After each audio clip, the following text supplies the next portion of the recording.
आज आपका online Sanskrit online class में स्वागत है। आज हम तृतीय पाठ डिजी भारतम इसके बारे में अध्ययन करेंगे। इसके बारे में समझेंगे कि ये डिजी भारतम जो है क्या है। ठीक है ना। तो आगे देखो, इसमें हिंदी में कुछ इसका परिचय दिया हुआ है। प्रस्तुत पाठ डिजिटल इंडिया के मूल भाव को लेकर लिखा गया निबंधात्मक पाठ है। अब आपसे क्वेश्चन पूछ सकता है कि ये किस तरह का पाठ है, तो आप आंसर दोगे ये जो डिजिटल इंडिया है निबंधात्मक पाठ है। इसमें वैज्ञानिक प्रगति के उन आयामों को छुआ है जिसमें हम एक क्लिक द्वारा बहुत कुछ कर सकते हैं। विज्ञान ने आज पता है कि कितनी प्रगति की है। उस प्रगति की दिशा में आज हमारा जो देश है डिजिटल इंडिया की ओर बढ़ रहा है। तो इस डिजिटल होने के कारण हमारा एक क्लिक, एक बटन दबाते ही बहुत सारे काम हो सकते हैं, है ना। इस दिशा में हमारा एक कदम है। आज इंटरनेट ने हमारे जीवन को कितना सरल बना दिया है। हम इंटरनेट के द्वारा भौगोलिक दृष्टि से एक दूसरे के अत्यंत निकट आ गए हैं। दूर रहते हुए हम पास पास हैं। इसके द्वारा जीवन के प्रत्येक क्रियाकलाप सुविधाजनक हो गए हैं। क्रियाकलाप जानते हो, जैसे चिकित्सा क्षेत्र में और शिक्षा के क्षेत्र में, है ना।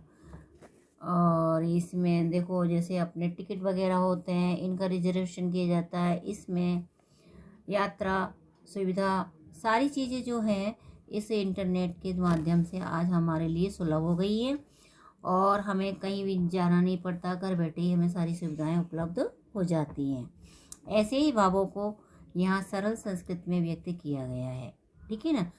तो इसके बारे में बताया गया है। आज हम इसके बारे में अध्ययन करेंगे, अर्थ बताएंगे आपको। ठीक है। अद्य संपूर्ण विश्वे डिजिटल इंडिया अद्य संपूर्ण विश्वे डिजिटल इंडिया इत्यस्य चर्चा श्रूयते।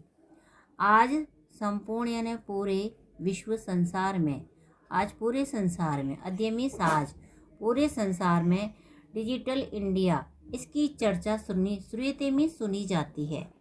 श्रूयते सुनी जाती है। आज संपूर्ण संसार में डिजिटल इसकी चर्चा सुनी जाती है।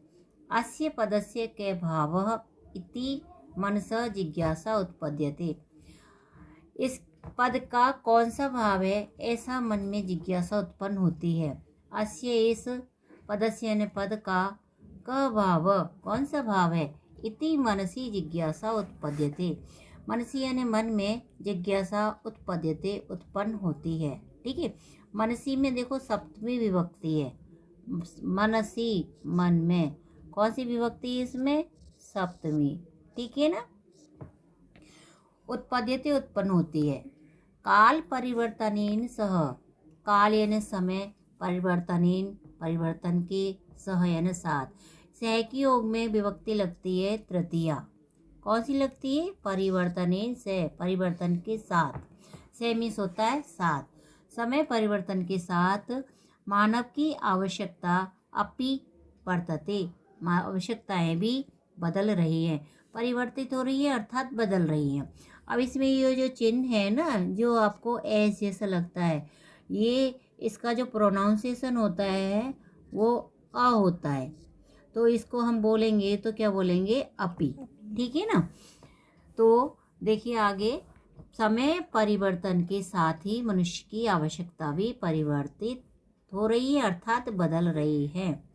प्राचीन समय में, काल कहते समय को, प्राचीन समय में ज्ञान का आदान प्रदानम, आदान मीन्स लेना, प्रदान मीन्स देना। तो ये ज्ञान का जो आदान प्रदान था मौखिक था, ओरल जिसको कहते हो ना, मौखिक था, मुँह जबानी काम होता था। तो ज्ञान का, प्राचीन समय में ज्ञान का आदान प्रदान कैसा था, मौखिक था। ठीक है। आपसे क्वेश्चन कर सकता है कि प्राचीन काल में ज्ञान विज्ञान का आदान प्रदान कीदृश आसीत, कैसा था, तो आप आंसर दोगे मौखिकम आसीत, मौखिक था। ठीक है। विद्या चे श्रुति परंपराया क्रियते। चे मीन्स और, विद्या कैसे ग्रहण की जाए, ग्रहते स्म ग्रहण की जाती थी, ग्रहते यानी ग्रहण, स्म लगता है भूतकाल, तो ये भूतकाल का सेंटेंस बन जाता है। किसका बनता है? भूतकाल का। ग्रहते इसमें ग्रहण की जाती थी, ठीक है ना।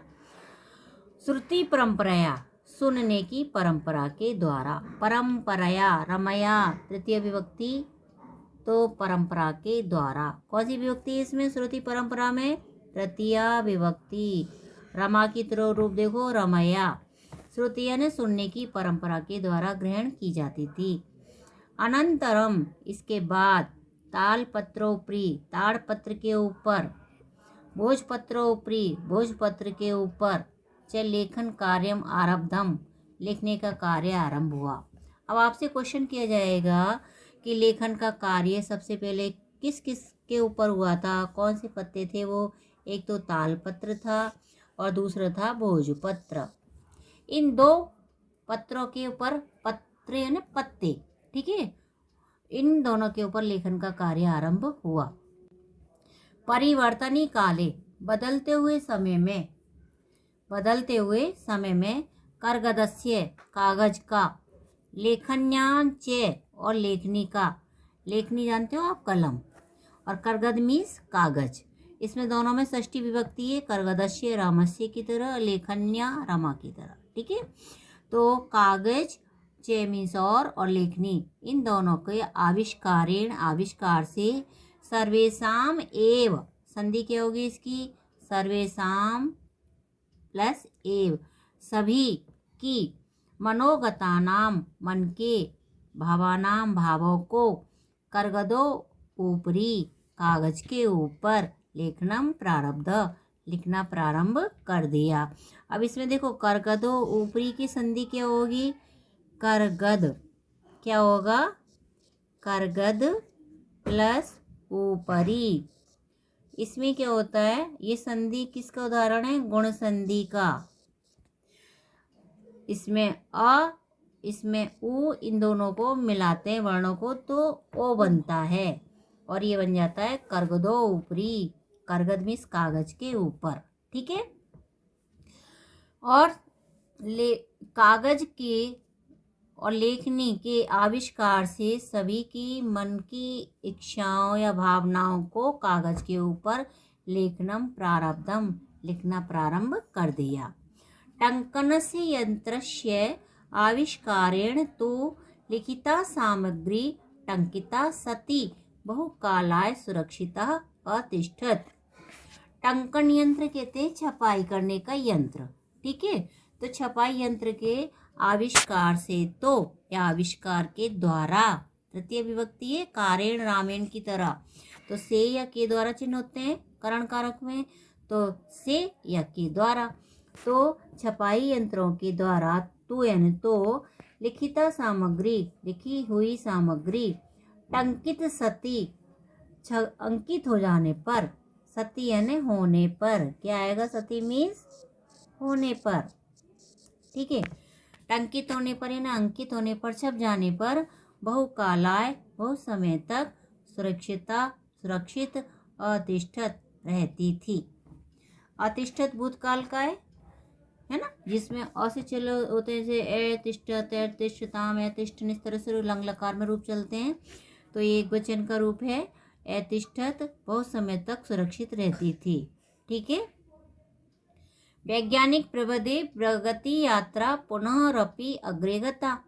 वैज्ञानिक प्रगति की यात्रा फिर पुनरअपि फिर से, अग्रे गता आगे गई, यानी ये जो आविष्कार हुआ था वो यहीं तक नहीं रहता, बल्कि मतलब लिखने का काम इन पर हुआ, छपाई आ गई, मशीन आ गई, ये यहीं तक निश्चित नहीं हुआ, बल्कि आगे भी इसका प्रगति या विकास होता गया।